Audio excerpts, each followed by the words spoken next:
এই ভিডিওটা দেখে আপনার ইমানি দায়িত্ব। আমার রসুলের নাতি হজরত হুসাইন রাদিয়াল্লাহু তাআলা আনহু আর হজরত উমরের ছেলে আব্দুল্লাহ একদিন খেলা করছিল। হঠাৎ রাগ হয়ে হজরত হুসাইন আব্দুল্লাহকে বলে, উমরের ছেলেকে বলে, হে গোলামের বাচ্চা গোলাম। তখন আব্দুল্লাহও মাথা গরম হয়ে গিয়েছে। আব্দুল্লাহ বলে, আমার বাবা হচ্ছে হজরত উমর, অর্ধ পৃথিবীর শাসক, তাকে গোলামের বাচ্চা গোলাম কেন বলেছ? সেটার বিচার হতে হবে। তখন আব্দুল্লাহ গিয়ে তার বাবা হজরত উমরকে বলল, হুসাইন আপনাকে গোলামের বাচ্চা গোলাম বলেছেন, সেটার বিচার আপনাকে করতে হবে। তখন উমর সকল মুসল্লিকে এক জায়গায় করলো, তখন করে বলে, হে হুসাইন তুমি দাঁড়াও, আমি অর্ধ পৃথিবীর শাসক, কিন্তু তুমি আমার ছেলেকে আমাকে গোলামের বাচ্চা গোলাম কেন বলেছ? তখন হুসাইন বলে, হে উমর, তুমি কি আমার নানার গোলামি করো নাই? সুবহানাল্লাহ।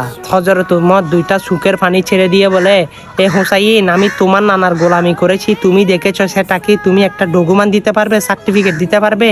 হুসাইন বলে, আমি যেটা দেখেছি অবশ্যই সেটা তো সার্টিফিকেট দিতেই পারবো।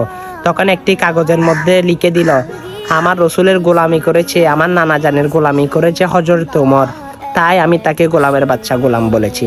তখন হযরতে উমর সে কাগজটা নিয়ে মুসল্লিদের উদ্দেশ্য করে বলে, হে মুসল্লিরা শুনো, হুসাইন সার্টিফিকেট দিয়েছে আমি রহমাতুল আলামিনের গোলামি করেছি। আমি হাসর, মিজান, ফুলসিরাত আর কোনো কিছু টেনশন করি না। আল্লাহ রাব্বুল আলামিন যদি হাসরের ময়দানে আমাকে বলে, হে উমর কি আমল নিয়ে এসেছো, আমি এই সার্টিফিকেটটা নিয়ে দেখিয়ে আল্লাহর জান্নাত অব্দি চলে যাব। সুবহানাল্লাহ।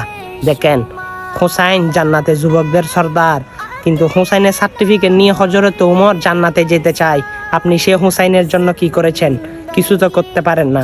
না হয় এই ঘটনাটা সকল মুসলমানের কাছে পাঠিয়ে দেন, হুসাইনের সঙ্গে যেন সকল যুবক সকলের হাসর নসর করায়। সুবহানাল্লাহ।